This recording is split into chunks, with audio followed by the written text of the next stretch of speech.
Kailan pa man, kailan pa man, kailan pa man,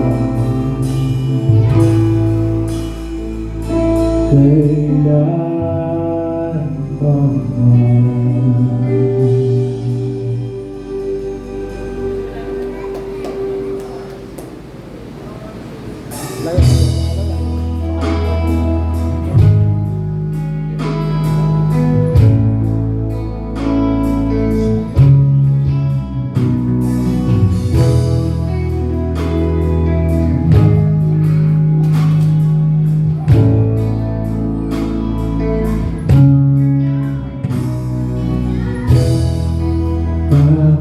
Panginoon,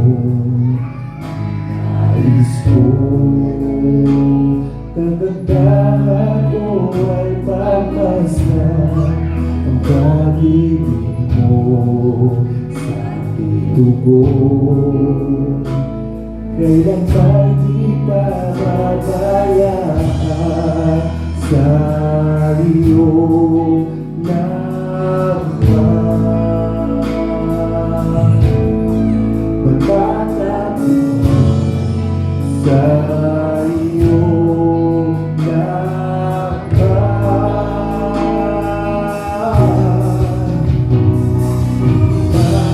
mananatili sa iyong piling at sasabay sa datong piling. Mananatili sa iyong piling na masukulan sa datong piling.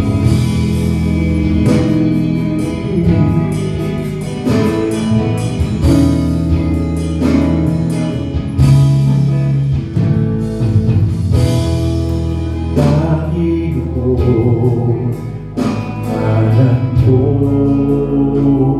ay kalinga at sandigan ko, di magbabago ang mo. Salita mo'y makahawakan sa iyong laman.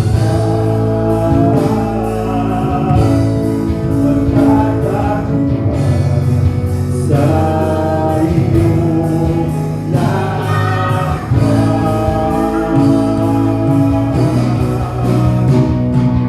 nananatili sa iyong piling, sasabay sa datong piling.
iyong piling. Sana kung di mananatili sa iyong piling, sasabayin ka. Sana kung di mananatili sa iyong piling, sana kung di mananatili sa iyong piling, sana kung di mananatili sa iyong piling, sana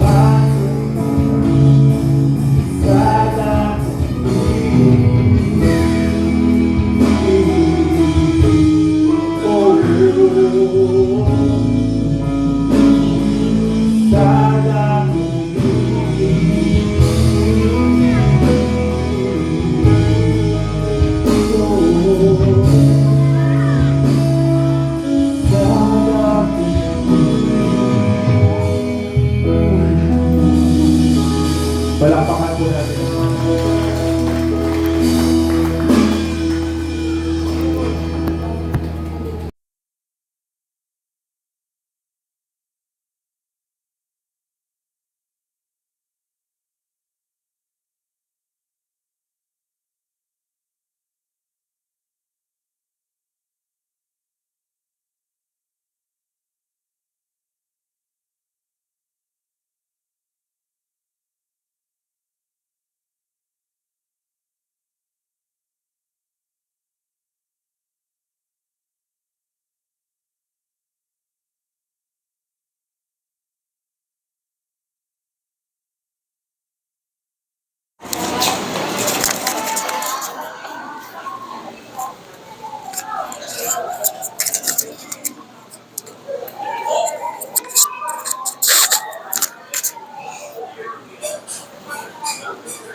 Okay, medyo hintayin natin yung ating slides. Sa Bliss din galing po ako. Hindi rin nila mabuksan. Buti nabuksan. May problema na yata yung flash drive. Meron tayong i-kinomission sa Bliss. Si Ate Vivian na siya ay tinawag ng Lord para maging lay preacher. Pwede po yun. Hindi ka pastor. Preach ka lang ng preach pag Sunday. Gaya ang ginagawa nila, Eli, Arvin. Pwede po yun. Nasa kanila, gusto nilang pa-commission. Pa-ordain bilang lay preacher lang. Masarap yan. Parang ano ka lang. Wala kayo nalagaan to. Papakain ka lang ng pakain. Si Ate Vivian para makatuwang ni Pastora Cecil. Okay? At niniwala namin yung handaan. Pero meron silang pinahabol sa amin. Bangus tsaka hipon. Pagsasaluhan natin mamaya, pantagtag. Pag kaya rin ito, nabaulan natin? Tinola! Bato, no?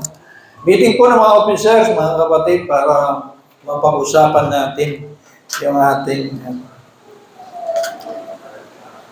di ba kayo naligaw sa Jesus Reigns? Wala. At wala kayo. Pareho po kayo, wala din. Hindi ko alam, parang ano ko na video tayo ito makasalita. Pero, tumutulong tayo. Nagbigay tayong 2,000 sa kanilang gawain Jesus Reigns. Kahit na wala po tayo. Okay, title ng ating message ngayong umaga na ito ay Best Christmas Characters. Mga characters. I expect ko kanina awitan ay Joy to the Lord. Di ba? Ganun tayo dati. Kapag December na, ay talagang binubuksan natin yung buwan sa pagitan ng awiting pamasko. So siguro Baka next time na, wala pa yata sagot itong mga kumakanta ng mga pamasko. Pero ang ganda ng panahon, ano? Ako gusto ko yung ganyan. Ewan ko sa inyo, yung makulimlim na ganyan. Tama lang yan ganyan. Di mainit. Ano, hindi mainit. Mukha lang siyang malungkot. Ano, mukha lang siyang malungkot. Pero maganda naman sa pakiramdam. Ano, daan yun na sa pakiramdam, huwag yun yung tingnan. Meron na kasi yung kumpare, nurse din siya sa US, walang hospital yung hawak, director. Tuwing December, nade-depress kasi wala daw kulay ang paligid sa kanila. Taga po sila, New Jersey. Yellow, puro yellow, pati halaman, bahay niya, puro puti lang. At di siya pumapasok ng hospital. Tawag doon yung occasional depression lang. Di ba? Mga depression, mga nalulungkot sa tag-ulan, mga nalulungkot sa panahon, na moody sila. May mga ganon. Pagkayari naman nun, okay na sila. Ako dati, tag-ulan, malungkot ako. Pero ngayon, gusto ko na yung tag-ulan din. Kanya-kanya yan, mga kapatid. Kanya-kanya. Bisa na-apektuhan yung ating mood. Okay! First Christmas characters. At tanong muna tayo. Magsabi nga kayo muna, parang icebreaker muna tayo. Magsabi nga kayo ng mga bagay na may kaugnayan sa Pasko. Gaya ng halaya. Ano ba? Pera. Oh, pera. Pera agad. Pera agad. Maraming anyo yun eh. May anyo ng 13-month pay, tsaka may anyo ng bonus, meron ding yung regalo, sobre, Okay, ano pa? Sagot naman kayo. December na. Ha? Mga regalo, ano pa? Tala, ano pa? Sa Urani yun. Ano pa? Ha? Yan! Ano pa? Pero kadalasan, paano nyo nararamdaman yung Pasko? Magkakaiba tayo. Ha? Sa panahon, may iba panahon nararamdaman. Kapag nangangaliskis na daw sila, nangangaliskis. Nung elementary, bakit gano'n? Ano? Hindi ka makatawa? Hindi ka maangiti, nagbibitak-bitak pati yung pisngi mo, wala na yan ang gano'n panahon. Iba naman paggabi at maraming parang. Tapos may nangangaroling. Ramdam na ramdam mo. Meron mga kapitbahay, killjoy, nararamdaman ng Pasko, sabay, Hoy! Maaga pa! Bubulyawan yung mga bata, naramas. Kami noon, o yung pagsasabi, sunod-sunod kasi, yun. Kaya malayo pa, nagpapatay na kami ng ilaw. Walang tao dyan, patay ilaw. May mga ganun. Okay, mga bagay na may kaugnayan sa Pasko, Christmas tree, parol, silent night na kanawan, yung mga awiting pamasko, mga suman. Ako, hindi ko nakakalimutan talaga. Yung pinagbibilad ako ng daon ng saging ng lola ko. Meron pa bang gano'n? Bumibili na lang ng suman kasi ngayon. Pero yung gawa talaga, ba't iba lasa na? Masarap. Tapos uwi ka na ng gabi, nasa balde na niluluto na hinihintay. Pero pang hinihintay, yung sa malaking kawa ng suman, yung tutong, nakapaligid yung mga bata doon. Agawan yun. Tutong. Ang dami nagpapaalala sa atin sa Pasko. Nangyayari lang yan, December. So, purihin ng Panginoon. Ayan na po tayo. Magsabi naman tayo ng mga tao. Hindi na bagay. Mga tao naman na may kaunayan sa Pasko. Pantas. Sino pa? Pantas. Sino pa naalala niyo sa Bible na may kaunayan sa Pasko? Si Joseph. Siyempre si Joseph. Sino pa? Si Mary. Sino pa? Baby Jesus. Sino pa? Talagang binuo mo yung binuo mo yung tawag doon. Ano pa? Yung tatlong hari, tatlong pantas. Sino pa yung karakter na alam niyo sa Pasko? Si Herodes. Sabi yan, si Herodes. Ano pa? Si Elizabeth. Naglihid din. Sino pa? Ano ha? At marami pang iba. Ano ha? Pati yung 3,000 bata na pinapatay ni Herodes. Grabe yun. Ano ha? Kasi narinig niya sa mga pantas eh. Nakita namin yung tala nung sanggol na magiging hari ng mga Hudyo. Nasaan siya? Sabi ng mga batas. Ang tinanong pa naman yung hari talaga ng Judea noon. Hari ng Hudyo. May pinangalang na hari ng Hudyo. Eh ako yung hari ha. Na-threaten siya. Bisbin may papalit sa kanya. Anong ginawa ni Herodes? Pinagtanong ko ng hari, mga kailan pinangalang palagay niyo? Mga 2 taon na ang nakakalipas. Kaya kawawa yung mga bata, edad 2. 2 pababa, pinapatay lahat. Para mapatay lang yung tagapagligtas. Daming hadlang noon pa, no? Kaya nga yung thy will be done on earth as it is in heaven, yun talaga yung plano ng Diyos na gustong-gustong mangyari niya matubos tayo. Pero Pasko pa lang, unang Pasko pa lang, may hadlang na pinapatay yung mga bata. Kasi nakaligtas. Takbo sila sa Egypt. Nagtatakbo sila sa Egypt yun. Okay, mga kapatid. Isa sa mga karakter na paborito ko rin kapag sumasapit yung unang Pasko, yung Pasko.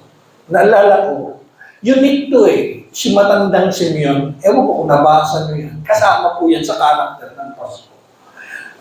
Si matandang Simeon po ay pinangakuan na hindi siya mamamatay. Grabe to. Kakaiba to. Hindi siya mamamatay hanggat hindi ipinapanganak ang Mesyas at hindi ito nakikita ng kanyang mga mata. Buhay siya. Buhay siya kahit anong mangyari, kahit mapospon pa yung pagkakapanganak, basta mabubuhay siya. Abutin man ng 2,000 years, buhay siya mga kapatid kasi pangako yun. Kaya sa atin pong nakalagay sa baba, absolutely worth the wait. Nakasulit yung paghihintay niya kasi ang pangako sa kanya, di siya mamamatay hanggat di niya nakikita ang Mesyas. Sino rito may hinihintay? At sino rito ang may hinihintay at dumating na ang kanyang pinakahihintay? Kung minsan may mga hinihintay tayo, mga prayers, praise the Lord. May 2 na tayong nurse. Na talagang si Pam at si Gingging, proud yung LJF sa inyo. Sana nga ako, meron tayong tarpaulin dyan sa harap. Pagsamahin na lang sila. At bihira po yun. Praise sila ng ating church. At nakita ko kung paano sila, kasi lalo na yung panahon nagre-review sila, parang bawal silang kausapin. Ang daming nakasulat sa dingding, sa kwarto. Kaya sulit talaga, mga kapatid. At yung kanilang worth the wait. Si Simeon din, meron siyang pinaka-hihintay. Gustong-gusto na lumabas yung resulta nung board exam nila kasi sila Ate Maylin yung nagigising ng madaling araw, ating gabi. Nininervous daw silang dalawa. Sana daw lumabas na. Tapos yung naglo-loading ba yung result? Di ba? 90% na, 99% na yun. Magbubukas na kung sino yung pumasa. Kulang na lang, mabaliw itong dalawang to sa kahihintay. May pati ako. Gusto ko, kailan ba lalabas yan? Nakakahawa. Pero worth the wait talaga. Alas 12 ng gabi, nang pumasok si Gingging sa kwarto, umiiyak. Tulog na ako, mahimbing na yung tulog. Tapos meron ba namang papasok, tapos nag-iiyak. Iba tayo, Jesper, di ba? Mga ganun-ganun. Ito kami bibiglayin sa mga ganun-ganun. Iba yung aming ang tagal ko tuloy sila, tulog na ulit. Ako hindi pa. Baligtad. Yung pala, pumasa. Okay! Lucas 2:25, ready na po tayo? Sabi diyan, may isang tao noon sa Jerusalem na ang pangalan ni Simeon, isang lalaking matuwid, may takot sa Diyos at naghihintay sa katubusan ng Israel. Nasa kanya ang Espiritu Santo. Okay, ipinahayag ng Espiritu Santo sa kanya na hindi siya mamamatay hanggat hindi niya nakikita ang Kristo na ipinangako ng Panginoon. Pambihirang pangako ito. Hindi mamamatay hanggat hindi nakikita ang Kristo. Sa patnubay ng Espiritu, si Simeon ay pumasok sa templo. Nasa kanyang Espiritu, sa patnubay ng Espiritu Santo, pumasok sa templo. Grabe ito. Set up. At nang dalhin doon ni na Jose at Maria ang sanggol na si Jesus. 8 days pa lang dito si Jesus. 8 days. Upang tuparin ang ayon sa itinakda ng kautusan, mga kapatid, noon kasi yung mga baby, 8 days tutuliin. Hindi katulad ngayon, 8 grade na. Joke lang. Noon, 8 days. 8 days, hindi 8 years old. Hindi rin 80. So, noon, tinutuloy. Tapos ngayon, dadalhin sa templo, iandong. No? Yung mag-asawa, pag mahirap, may dala lang silang dalawang kalapati, yung mag-asawa. Yung mayayaman naman kambing, pusa, baka. Sila Maria, naibon ng ito na mahirap lang siya kasi carpentero lang. Ganun sila. Hindi sila mayaman. Yung mga lang sila, alam niyo, kailan? Nung dumalo na yung mga pantas. Gawin sila noon. Nagkaroon silang puhunan. Nagkaroon silang puhunan. Okay, kinarga ni Simeon ang sanggol. Pagkatapos, nagpuri siya sa Diyos. Alam niya, muli wala pa sa abayang inihahandog to. Minsan sa Katoliko, di ba sa abayan? Malay mo ba kung sino doon yung Mesias? Mesias. Hallelujah. Okay, ngayon, sabi niya, napatula siya, napakanta siya sa tuwa. Sino rito napapakanta minsan sa tuwa? Di ba? Wala nang dahilan, basta masaya lang siya. Karamihan daw sa napapakanta, masaya. Iba naman, dahil sutunado, sumisipol na lang. Iba naman, sipol na nga lang, sutunado pa. Okay, ngayon Panginoon, sabi ng kanta, maaari na pong yumaong mapayapa ang inyong abang alipin ayon sa inyong pangako. Yamang nakita na po ng aking mga mata ang inyong pagliligtas na inyong inihanda sa harapan ng lahat ng bansa. Ito po ay liwanag, sinigurado. Kaya, patuloy tayo na enlighten habang si Jesus ay nakikita natin. Ito po'y liwanag na tatanglaw sa mga hentil.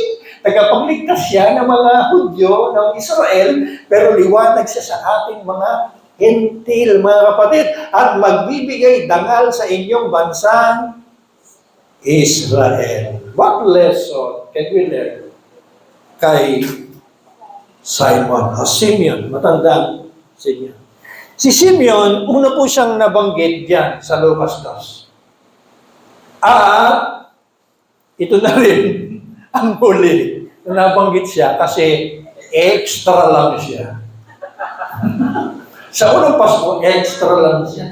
Pero unique. Mamasali ka ba naman sa kasaysayan ng unang Pasko? Pero kakaiba yung istorya. Di mo ba? Hindi na siya nabanggit kahit kailan. Diyan lang talaga. Ilang verses lang, pero kakaiba. Challenging, mga kapatid. Nakilala siya bilang isang tao, yun nga, na hindi mamamatay hanggat hindi nakikita ang tagapagligtas. Sabi diyan, may isang tao, ulit, basahin natin. Sa Jerusalem siya, taga-Jerusalem. Pangalan niya, si John. Isang lalaking, grabe to, matuwid. May takot sa Diyos. Okay, linamin natin ito. Pag meron tayo na-encounter na ganito, matuwid, righteous, pastor. Righteous ka lang ba walang righteous? Si Jesus lang ang righteous. At tayo naging righteous dahil kay Jesus. Mga kapatid, hindi po siya Pariseo, hindi rin siya eskriba, walang binanggit kung ano katungkulan niya sa templo, hindi rin natin alam kung ano kanyang trabaho, mga kapatid. Pero yung righteousness niya, kapag sinabi kasi before the cross, na matuwid ang isang tao, gaya din ni Cornelio, na patulong sa aklat ng mga gawa, mga kapatid, kapag sinabing matuwid, yung mga tao noon, kapag sinabing devoto, matuwid, mahilig po silang sumunod sa seremonya ng law. Yung maghandog. Maghandog. Mahilig sila maghandog, mga kapatid. Ang paghahandog kasi, paglilinis po yun ng kasalanan. Yung iba, kasi kapag naglinis ka ng kasalanan, maghahandog ka, ibig sabihin, meron kang atraso sa Diyos, meron kang kasalanan. Yung iba, tamad, maghandog, nililihim na lang nila. No? Na sila ay may kasalanan, hindi ko na ihahandog to. Ano lang naman, magsisinungaling naman. Hindi ko na ihahandog to. Nagnahaw lang naman ako ng sampayan, sinampay. Hindi ko na ihahandog to. Ano ha? Pero yung mga matutuwid, according to the law, lagi silang nakahandog. Pinapanatili nila yung sarili nila na malinis sa Panginoon. Pero alam natin, walang matuwid, wala kahit isa. Sa tingin lang po ng tao yan. No? No? So righteousness yan, according to the law. Kaya tawag sa kanila, deboto ang tingin sa kanila. Di ba sa atin din, may mga tinatawag na deboto? Oh. Pag sinabi di bang deboto, ano iniisip nyo? Deboto. Yung tao yung deboto. Ano iniisip nyo? Palagi sa simbahan. No? Minsan, meron pa silang partikular na kung saan doon sila deboto. Di ba? Di ba? Halimbawa, ito, January na naman. Anong meron? Nazareno. Mga deboto ng Nazareno. Yan. Ano ha? So ito, deboto ang tingin sa kanila. Lagi yan sa templo, mga kapatid. No?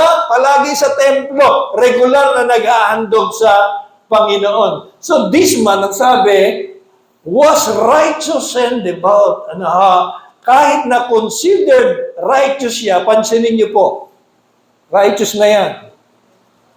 Pero kailangan pa rin niya si Jesus. Napansin niyo? Napansin niyo yan? Na, para kung tutusin, okay na. Righteous ka na, devoto ka na. Okay ka na sa Diyos. Pero hindi eh. Hindi eh. Kailangan pa rin niya si Jesus. Amen? Amen ba? Anaha.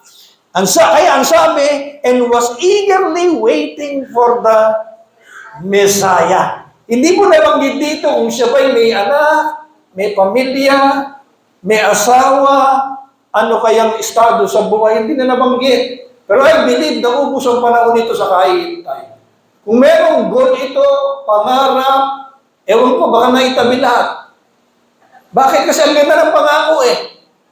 Ikaw kaya si Simeon noon. Pero mo yung Savior of the world, Jesus Christ, the only begotten Son. Na? In the beginning was the Word, and the Word was with God, and the Word was God. Magkayari sa 14, and the Word became flesh. So in the beginning, nandun na si Jesus. At ako talaga gusto ko makita si Jesus, pero wag mo na ngayon. Gusto ko talaga, na-intriga talaga ako. Grabe yung ginawa niya kasi. Love na love niya tayo. Love na tayo yung Jesus. Na inako niya lahat. Magkaroon ka lang ng peace. Mawala yung self-condemnation mo sa sarili mo. Siya na lang ang nakondem. Siya na lang ang pinarusahan. Lahat ng yung ginawa niya para sa atin. Kaya gusto ko siyang makita. Yun ang pinangako kay Simeon, yung gagawa noon, makikita ng mga mata mo siya. Kahit naabutin ka ng 100 years old, kung hindi pa ipinapanganak, hindi ka mamamatay. Ang maganda po nito, karamihan sa mga tumatanda, mga kapatid, lumalabo yung mata. Tama mo ba ako? Yung iba naman, hindi nga lumalabo yung mata, lumalabo naman yung pandinig. Mga kapatid, tama mo ba ako? May mga matatanda, bihina. May mga matanda, malabo na yung mata. May mga matanda, nadoble pa, pareho. Lumabo na yung mata, lumabo pa yung tainga. Pero kapatid, pinirisyam ng Holy Spirit yung mata ni Simeon. At yung tenga niya, bakit pati tenga, Pastor? Para mabalitaan niya na meron nang ipinanganak na Mesias. Ikaw hindi niyo marinig yung siya. May mata lang siya. No? Mamamali siya, kailangan may magmarites sa kanya. Meron magmarites sa kanya na meron ng Mesias na ipinanganak. Amen! Nakakasunod po kayo. Palakpakan muna natin ang Panginoon. Sa ibinuhos ni Simeon yung kanyang panahon, lakas talaga sa paghahanap sa Mesaya. Sa pag-aabang, sa paghihintay sa Mesaya. Tingin ko na wala na ng ambisyon to, tinabi na lahat. Nasa Mesaya na yung kanyang pag-asa. Isang bagay lang siya nakilala talaga. Ang lalaking hindi mamamatay hanggang hindi nakikita. Mga kapatid, doon siya nakilala, hindi mamamatay. Yung lalaki yan, hindi mamamatay yan. Yung lalaki yan, ang pangako sa kanya, doon siya nakilala, mga kapatid. Tanong, tayo. Sabay ganun, Sabay application. Tayo. Paano tayo natatandaan ng mga tao? Ayan! Si ano yan? Na-imagine mo na ba yan? Kung minsan mabilis ang bibig natin na magsalita. Si ano? Nako! Si Juan? Ay, nako! Madali tayong madismaya sa mga tao. Pero naisip niyo na ba, naupo ka na ba minsan sa upuan niyo sa sala at naisip mo, ano kaya tingin ng mga kapitbahay sa akin?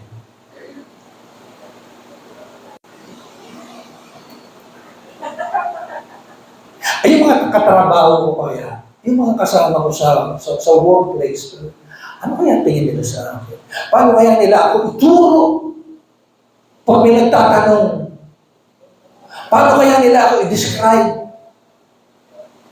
Kilala niyo po siya, no? Yung ganyan. Kumisan, magaganda na yun. Hindi pa rin makilala. Magaganda na nga sinabi mo. Hanggang sa wala na maisip, naubos na yung magandang description. Yun bang palaging natutulog? Paano na, pababa na. Yung magandang boses, yung mataba, ay, agad. Yung matangkad, ganun Ha? Ganun tayo. Minsan nauubusan tayo. Pero sa Bible, ang galing po. Merong babaeng nagbuhos ng pabango kay Jesus at maraming nang hinayang ng mga alagad, sayang, binenta na lang sana. At pinakain pa yung mahihirap, parang tama si Judas doon. Nag-compute agad kung magkano yung pabango. At ginawang ayuda na lang. Nakatanggap na ba kayo ng ayuda? May ayuda daw sa balanga. Alam ba sa balanga? Alam pa? Kami meron, pero papahirapan ka. Sa'yo na nga, pahirapan ka pa. Sana huwag mangyari sa inyo. Hindi ko na po ginawa. Okay. Itong babae ito, sabi ni, binawalan ni Jesus yung mga nanghihinayang. Hayaan niyo siya. Sinasabi ko sa inyo, ano sabi ni Jesus? Kahit saan ipangaral ang ebanghelyo, mapabanggit yung ginawa ng babae. Amen? Totoo, Pastor? Mababanggit? Oo, kababanggit ko lang yun. Nangaral tayo ebanghelyo, nabanggit na naman yung babae. Diba? Amen? Doon siya natatandaan. Si Barnabas, pinag-aralan na natin to sa Book of Acts. Nakita niya may pangangailangan ng unang church.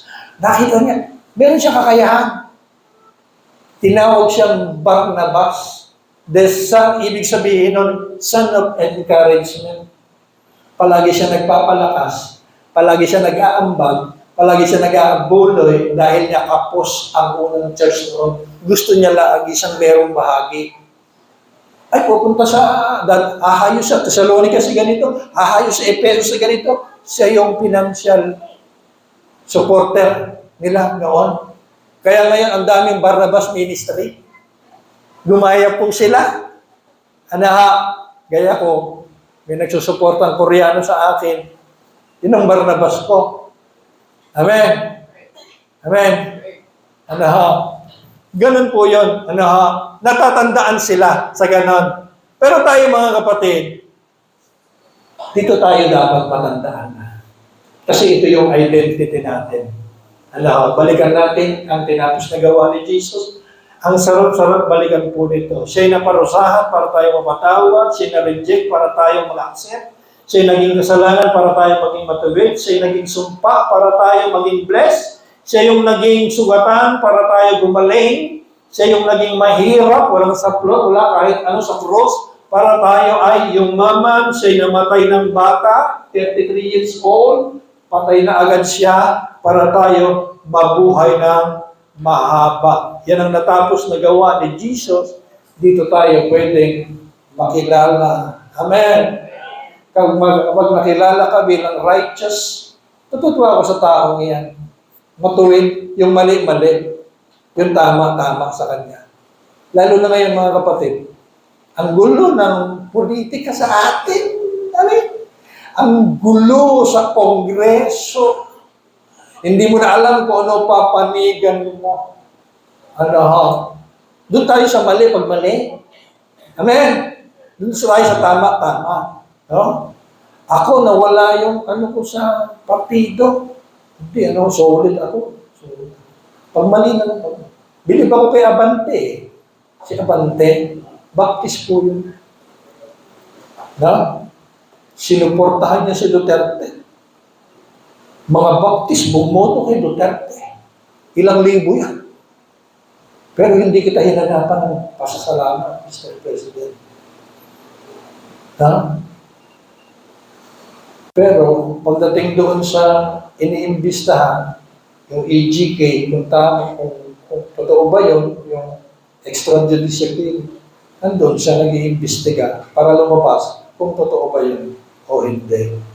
Amen? So nandun siya, pag mali, mali. Pag tama, tama. Doon na lang po tayo, mga kapatid. Amen? Amen naman ba?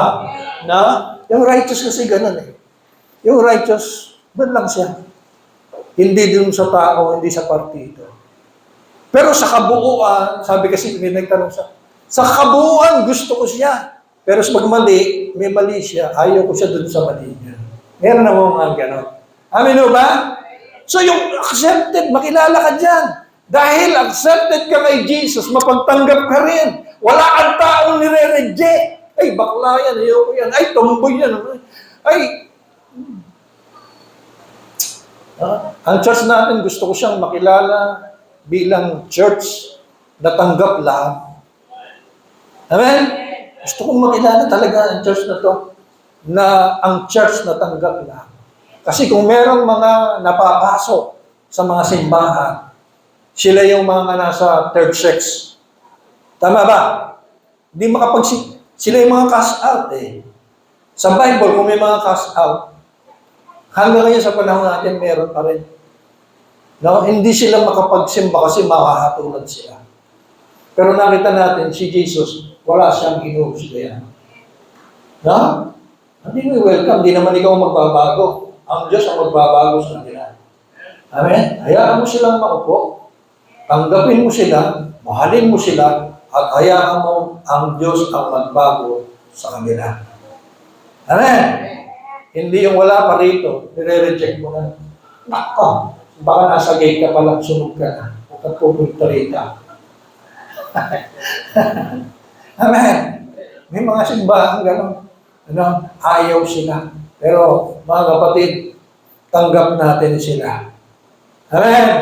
Kaya kung meron kayong kaibigan, kilala, at alam natin, nag-aalangan yung mga yun, tanggapin nyo sila mga kapatid. At anyayahan nyo sila dito. Wala akong pake. Kahit na mapuno tayo ng mga LGBTQ, XYZ dito. Hindi ko na alam. Umahaba na yan. Wala akong pake. Kahit umabang, mapuno tayo ng gano'n. Amen. Na, ang saya-saya kaya kapag gano'n. Diba? Dumami sila dito. Kasi yung mga sila mga achievers sila, diba? Sila yung mga nagtatagumpay sa buhay. No? Parang bihira ako makita ng bakla tambay sa lagi na. No? Talagang kahit ano lang, pupulutin yung buhok mo. Hallelujah. Okay. Amen. Diyan tayo, dapat makilala. And ang blessed, sino ang blessed? Abay, galante po, lagi ang blessed. Lagi yung tatandaan niya, I am blessed, I am blessed. Oy, ang blessed, galante. Blessed ka ng blessed. Ano? Galante po ang blessed. Nakikita sa kanya. Hallelujah. So sabi niya, nasa kanya ang Espiritu Santo. Ipinahayag ng Espiritu Santo sa kanya na hindi nga sa mama. Grabe ito mga kapatid. Yung Holy Spirit, sa Old Testament, pakinggan niyo ito. Holy Spirit sa Old Testament, paalis-alis daw. No? May mga taong may Holy Spirit, may taong wala. Si David, minsan daw may Holy Spirit, minsan may wala. Si Hari Saul, iniiwanan ng Holy Spirit kapag ka sinusumpo. Kaya natuklasan nila, paalis-alis ang Holy Spirit. Di katulad ngayon, kapatid, selyado ka ng Holy Spirit. Amen? May tatak ka ng Holy Spirit, nananahan sa iyo Holy Spirit. Maniwala ka o hindi, kahit di mo siya nararamdaman, may banal na Espiritu ka. Kasi sabi ni Jesus, maliban ako umalis, hindi darating yung helper. Tinawag niya helper, comforter. Mga kapatid, sabi niya, when the helper has come, sabi ni Jesus, whom I will send to you from the Father. This, tinawag siya, yung helper. Pangit kasi ng helper sa atin eh. Wanted helper. Ano ha? Ang helper dito, katuwang mo siya para lalong makilala si Jesus. Siya yung Spirit of Truth, kapatid. Siya yung taga-guide mo. Who proceed from the Father, He will testify about me. Laging tungkol lang kay Jesus ang alam ng Holy Spirit na ipaliwanag, ipaalam sa'yo. Gagabayan ka niya sa lalo pang pagkakilala kay Jesus. Gagabayan ka niya papunta kay Jesus. Ang ministry ng Banal na Espiritu na nasa iyo ay palaging dalhin ka kay Jesus sa pagkaunawa, sa pagkakilala kay Jesus. Kaya nung sabihin, si Simeon, nasa kanya Holy Spirit, ginabayan pa ng Holy Spirit, no? Sinabihan pa ng Holy Spirit na di siya mamamatay. Mga kapatid, ano ha? Ang Banal na Espiritu, ang laging gumagabay sa ating lahat lahat ng tungkol kay Kristo. Tinawag siya Spirit of Truth kasi lahat lang ng totoo ang ipapaunawa niya sa iyo tungkol kay Kristo. Spirit of Truth. So lahat lang ng totoo kay Kristo, yun lang niya. Lilinawin lang niya sa iyo. Kapag hindi totoo kay Kristo, hindi niya ipapaunawa, tatabangan ka. Papalag yung nasa iyo. Halimbawa, sinabi ni Ibulod, ako na ang Jesus ngayon. Ikaw na may nanonood sa TV. Ano pakiramdam niya kapag gagawin? Di ba may pumapalag sa inyo? Sabi ni Kibuloy, pag-aari ko ang mundo at ang Jesus noon ay naging ama na. At ako naman ang kapalit ni Jesus sa lupa. Ang gusto kong ipa-stop ay mag-i-stop. Ayun, tinakbo sa ulo ko din. Ayaw ka-stop. Hindi ma-stop na. Ganyan yan. Kasi kaya may pumapalag sa'yo. Ayaw yun. Hindi yun truth. Amen? Amen. So, tingnan niyo ito, ang ganda nito. Sa patnubay ng Espiritu, si Simeon ay pumasok sa templo. At nandalhin doon. Paano nalaman? Na yun yung araw, na yun yung oras, na ihahandog yung Jesus. Tagal naghihintay nito, ha? Tagal naghihintay. Sa patnubay ng Espiritu, pumasok siya sa templo. Ang nag-set up, ang nag-set up kay Simeon para magpunta sa templo ay ang Banal na Espiritu. Tawag nyo rito meet-up eyeball. Amen? Grabe. Sinet up siya ng Holy Spirit para makita talaga yung Messiah. Application. Madali ka ba i-set up ng Holy Spirit? Minsan sineset up ka, lumalo.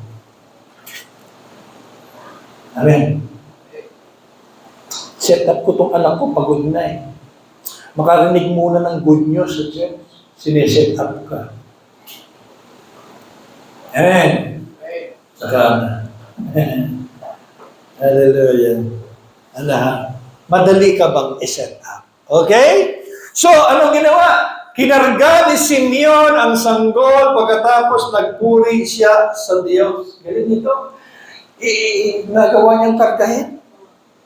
Ito na siguro yung pinaka-masayang araw ni Simeon na hindi lang nakita ng kanyang mga matang hindi pa malabo ang tagapagligtas, kundi nagawa pa niya kargahin. Buti na lang, meron bang santong Simeon? Parang wala. Kasi kapag purisisyon, parang wala, ano. Buti walang lumitaw na merong kargang bata na, merong masasapawan na may kargang bata rin. May masasapawan. Kaya hindi na ginawa si Simeon. Tutuusin, no? Buti di nakita ng Catholic to. Merong matandang Simeon na may kargang simbolo. Sabi ka mga kapatid. Pagkatapos ay napakanta siya. No? Sabi sa Psalms, mga kapatid, worship the Lord with gladness. Come before Him with joyful song. Okay? Old Testament. Ang mga tao noon pinipilit sumamba with gladness. Pinipilit sumamba with joyful heart. Para kumisan tayo, hirap na yung worship leader. Tapos po natin ang ating mga kamay. Tumalon po tayo. Magtambling po tayo. Sa ibang church, buti nga, wala. Sa ibang church, ganun ho talaga. Umikot po tayo. Para mga Indian, wala. Ganun church. Pero sa atin, nasanay tayo dito sa LGM na parang nakakain ng suman yung ating mga balat. Talaga. Minsan nga, wala pa, hirap na hirap yung worship leader. Nagawing masaya, pero alam niyo mga kapatid, si Simeon, hindi niya kailangan itong verse na ito. Worship the Lord with gladness. Hindi niya kailangan. No? Why? Simeon worship God with gladness naturally. Naturally. Bakit? Kasi yung pangako ng Diyos sa kanya natupad na. Amen? Amen? Natupad na. Kaya yung kanyang pag-awit, kusa lumabas, bumukal. Bumukal na kusa sa kanyang bibig. Nanggaling sa puso, napaawit siya. Ito matindi mga kapatid, yung lyrics ng kanta. Yung lyrics ng kanta. Alam niyo yung lyrics ng kanta ni Simeon? Unin mo na, Panginoon, ang iyong tawang lingkod. Ang bihirang lyrics yun. Kaya niyo ikanta yung gano'n? Unin mo na kami, Panginoon. Unahin niyo po yung katabi ko. Bihira yung makakakanta ng ganyan, magkukumpos ka ng kanta, iuhuli ka na ng Panginoon. Pero sisigil yun.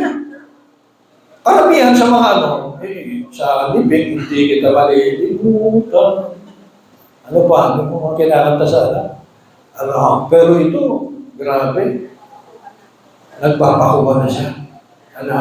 Kasi nakita, kapatid, natural na lumabas yun sa kanya.